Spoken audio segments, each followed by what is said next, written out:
अस्सलाम वालेकुम dear learners. Lecture 1 हम लोगों ने पाइथन का कवर किया था, जिसमें कुछ टॉपिक हमारे रिमेनिंग थे जिसको हम आज कवर करेंगे। तो लेट्स गेट स्टार्टेड। सबसे पहले हम कास्टिंग को देखते हैं। कास्टिंग क्या है जनाब? कास्टिंग जो है वो एक ऐसा मेथड है जिससे हम पाइथन को खुद डिक्लेयर कर रहे हो कि हमारी जो है वो डाटा की टाइप क्या होगी।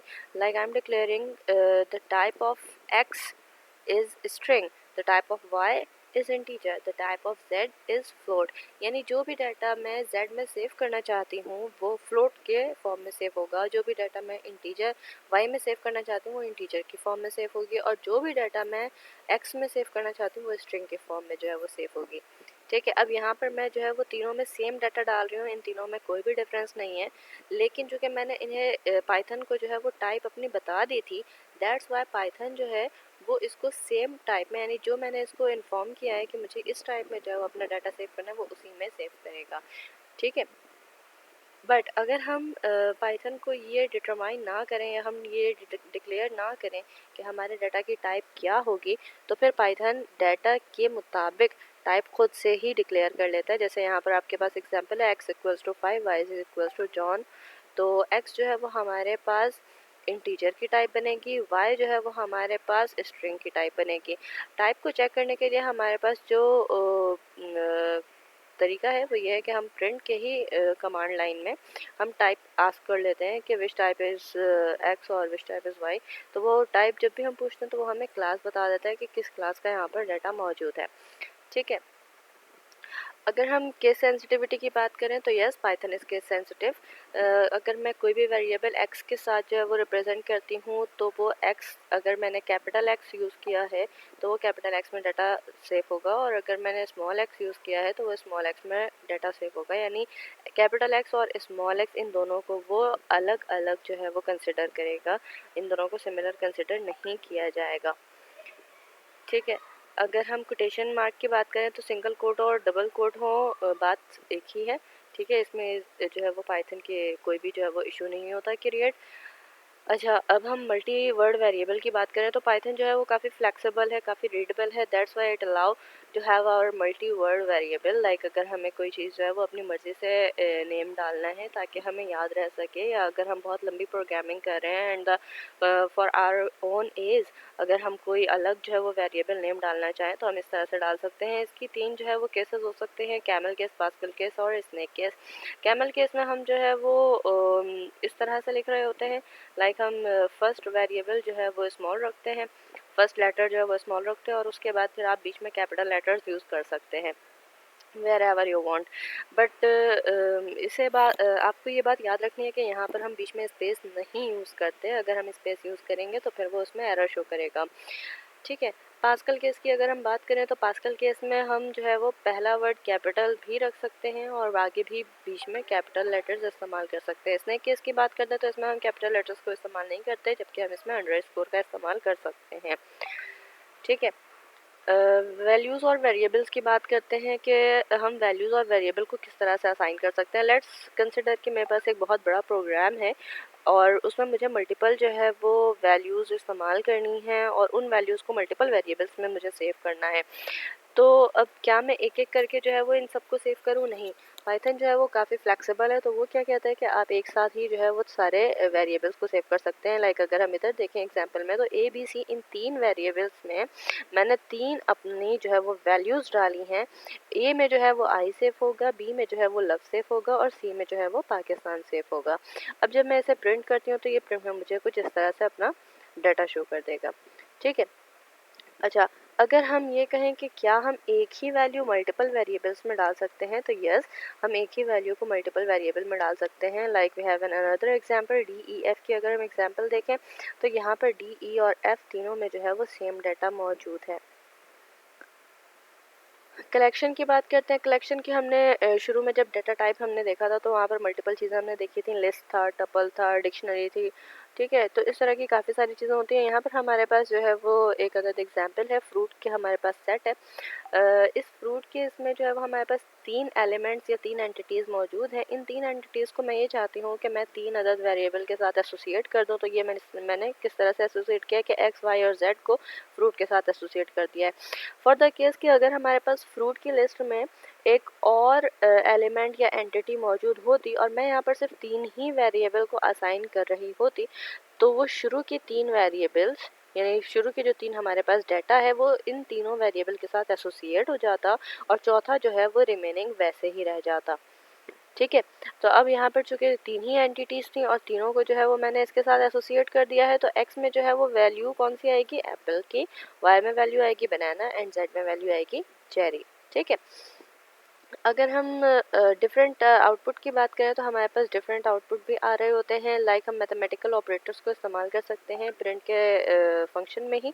जिस तरह से मेरे पास यहाँ पर तीन चीज़ें हैं एक्स, वाई एंड जी, और मैं इसको जो है वो प्रिंट के ऑप्शन में इस्तेमाल कर रही हूँ। अगर मैं प्रिंट के ऑप्शन में इस्तेमाल करती हूँ इसे, तो x plus y plus z, यानी अगर मैं मैथमेटिकल ऑपरेटर प्लस लगाती हूँ तो ये यहाँ पर विदाउट स्पेस जो है वो मुझे प्रिंट कर देगा। और अगर इस एक्स, वाई और जी में कोई जो है वो इंटीजर की वैल्यू होती है, लाइक 5, 6, 7 कुछ भी होता वट एवर, तो वो आपस में मैथमेटिकल ऑपरेटर के जरिए ऐड होकर मुझे एक सिंगल आउटपुट यानी एडेड फॉर्म में मुझे एक आंसर मिल रहा होता। ठीक है, फिर इसी तरह से हमारे पास प्रिंट में अगर हम एक्स, वाई और जी को लिखते हैं तो यहाँ पर जो है वो बीच में स्पेस मौजूद होगा। अब हम बात करते हैं आउटपुट के लिए। ज़्यादातर हम आउटपुट के लिए प्रिंट का फंक्शन इस्तेमाल कर रहे होते हैं। इसके अलावा भी और ऑप्शंस होते हैं हमारे पास, लेकिन इनिशियली अगर हम बेसिक लेवल की बात करें तो हम जो है वो प्रिंट के फंक्शन को इस्तेमाल कर रहे होते हैं। अब यहाँ पर आप देखें, मसला ये होता है कि अगर हमारे पास सेम डाटा टाइप है तो आपके प्रिंट के फंक्शन में मैथमेटिकल ऑपरेटर काफ़ी ईजिली वर्क करता है, और अगर सेम डाटा टाइप ना हो तो मैथमेटिकल ऑपरेटर जो है वो एरर शो करता है। Like I have a data A, B, D and E. ठीक है, अगर मैं ए, बी को प्रिंट में मैथमेटिकल ऑपरेटर ऐड के साथ इस्तेमाल करती हूँ तो ये मुझे ऐड करके एक रिजल्ट दे देता है। लेकिन अगर मैं डी और ई को आपस में ऐड करती हूँ तो ये चूंकि एक स्ट्रिंग है और एक इंटीजर है, तो ये दोनों आपस में ऐड नहीं हो सकते। हाँ, ये दोनों आपस में ऐड नहीं हो सकते, लेकिन ये दोनों आपस में जो है वो एक साथ प्रिंट के ऑप्शन में इस्तेमाल किए जा सकते हैं। जिस तरह से यहाँ पर डी कॉमा ई मैंने प्रिंट किया तो यहाँ पर पाकिस्तान और ये 13, ये दोनों चीज़ें प्रिंट हो गई। ठीक है, ग्लोबल वेरिएबल की अगर हम बात करें तो ग्लोबल वेरिएबल पाइथन में वो होता है जिसको हम इनिशियली जो है वो डिस्क्राइब करते हैं, या जिसको हम जो है वो इंडिविजुअली जो है वो डिस्क्राइब कर रहे होते हैं विदाउट एनी फंक्शन। लाइक मैंने यहाँ पर एग्जांपल में अगर हम देखें तो सी को मैंने डिफाइन किया है एज अ कराची।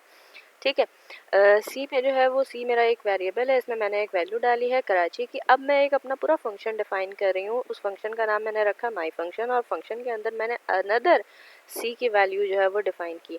अब जो मैं फंक्शन के अंदर सी की वैल्यू डिफाइन कर रही हूँ ये सिर्फ और सिर्फ उसी वक्त इस्तेमाल होगा जब मैं इस फंक्शन के अंदर रहते हुए कोई प्रिंट की वैल्यू जो है वो इस्तेमाल करूँ या प्रिंट का कोई भी आउटपुट मांगूँ। लाइक यहाँ पर मैंने प्रिंट का एक आउटपुट रखा है, यहाँ पर जो प्लस सी है इसमें फंक्शन के अंदर डिफाइन हुआ हुआ जो सी है उसकी वैल्यू आएगी।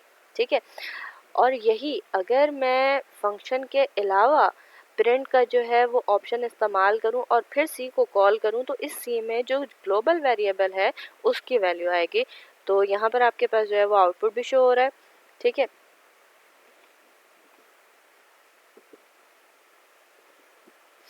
अच्छा, पाइथन के डाटा टाइप की अगर हम बात करें तो पाइथन के डिफरेंट डाटा टाइप हैं जो हम लेक्चर 1 में काफ़ी ज़्यादा हमने डिस्कस किया। मज़ीद कुछ जो है वो यहाँ पर हैं क्लासिफिकेशन के लिहाज से। लाइक अगर हम टेक्स्ट की बात करें तो टेक्स्ट जो है वो स्ट्रिंग की फॉर्म में सेव होता है। न्यूमेरिक डाटा टाइप की हम बात करें तो वो इंटीजर, फ्लोट या कॉम्प्लेक्स नंबर होता है। सीक्वेंस डाटा टाइप की अगर हम बात करें तो वो लिस्ट, टपल या रेंज होती है। मैपिंग डाटा टाइप की बात करें यानी जिसमें आपके पास एक वेरिएबल का एक जो है वो एड्रेस मौजूद हो, दैट इज़ डिक्शनरी। सेट की अगर हम बात करें तो सेट में सिर्फ दो ही कैटेगरी होती है, सेट और फ्रोजन सेट। बुलियन में तो आपके पास सिर्फ और सिर्फ बूल है। बाइनरी टाइप है और फिर एक लास्ट टाइप है नन टाइप, इसको भी हम डिटेल में देखेंगे। ठीक है, अब हम नंबर्स की बात करते हैं तो नंबर्स में हमारे पास ये तीन चीज़ें हैं, इंटीजर है, फ्लोट है और कॉम्प्लेक्स नंबर है। इंटीजर जो है वो सिंपल पॉजिटिव होल नंबर्स होते हैं जो कि विदाउट डेसिमल इस्तेमाल किए जाते हैं। फ्लोट में जो है वो डेसिमल वाले नंबर्स पाए जाते हैं, और कॉम्प्लेक्स में जिसमें हम जो है वो एक्स, वाई और जेड कंपोनेंट्स में अगर हम वैल्यू इस्तेमाल कर रहे हो तो, या फिर कोई कॉम्प्लेक्स इमेजनरी पार्ट हम उसके साथ यानी आई जे के हम जो है वो उसके साथ डिफाइन कर रहे हो तो वो कॉम्प्लेक्स नंबर बन जाता है। ठीक है, लाइक यहाँ पर मेरे पास एक अदद एग्जाम्पल है।